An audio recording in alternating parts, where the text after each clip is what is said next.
entra molécula e sai outras moléculas.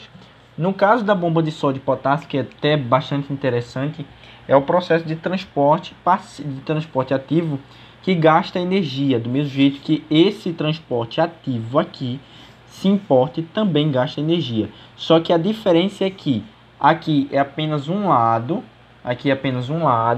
tá? Ele passa apenas de um sentido para o outro, e aqui passa por exemplo, nesse caso aqui, o cálcio ele entra e o sódio ele sai. Então essa seria a bomba de sódio e potássio.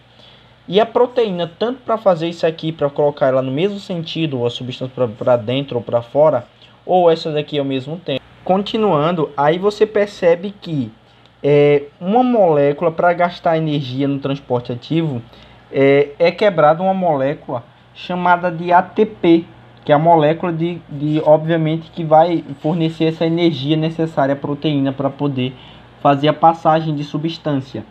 Esse ATP é chamado de adenosina trifosfato. Trifosfato porque possui 3 fosfatos. E aí quando ela se quebra, quando ela se liga a essa proteína, a proteína quebra esse ATP e transforma em uma adenosina difosfato, ou seja, ADP. E aí esse fosfato ele se liga à proteína, obviamente se liga à proteína, e a proteína consegue executar essa bomba de sódio e potássio, ou executar a passagem de molécula do meio intercelular, do meio intracelular para o meio extra, ou do meio extra para o meio intra. E é basicamente o funcionamento, né, do transporte ativo. Então você percebe aqui que na bomba de sódio e potássio, você percebe que aqui é o meio hipo. Se for comparar com o potássio aqui, você percebe que tem menos potássio aqui. Então está passando do meio hipo para o meio hiper, para onde tem mais potássio. E isso precisa de energia. Então entra 2 potássio, essa é a bomba de sódio e potássio. Ela entra 2 potássio e sai 2 sódio. 3 sódio, aliás.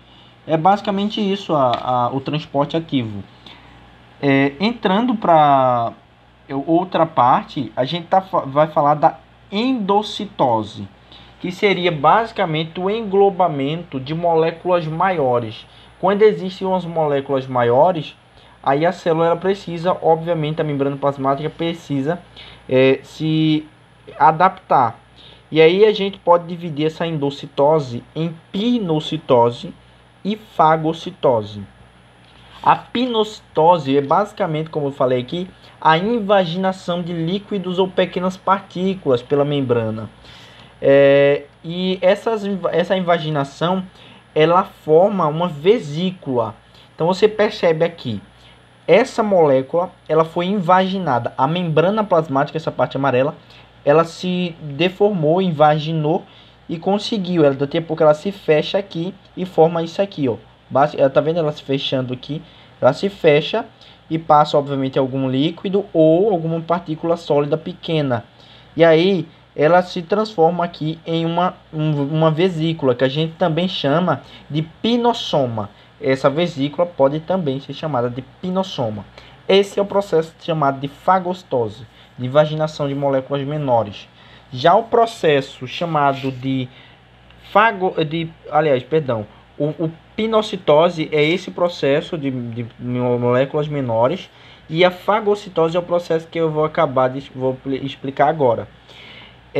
Esse processo ele engloba partículas maiores, essas partículas sólidas que são maiores. E como que ocorre? A célula ela basicamente também pode invaginar ou fazer o que? O que a gente chama de pseudópodes. Ela vai fazendo como se fosse umas patinhas a mais e vai englobando essa molécula maior, tá? Essa molécula maior. E quando ela engloba essa molécula maior, tá dentro da célula, ela é chamada de fagossomo.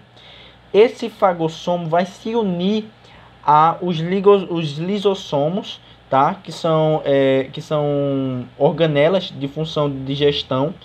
E esse fagossomo, quando se juntar com o lisossomo, vai formar o que a gente chama uma partícula chamada de fagolisosomo. esse fagolisossoma vai, obviamente, é onde os lisossomos estão digerindo essa partícula sólida que foi digerida, depois que foi fundida, né? E essa substância, ela é, depois que for digerida, ela é excretada, tá? Ela é excretada. O que ocorre um processo quando ela excreta, a célula coloca para fora, é um processo que a gente chama de exocitose. Então essa basicamente foi a aula sobre membrana plasmática, tá? Obrigado.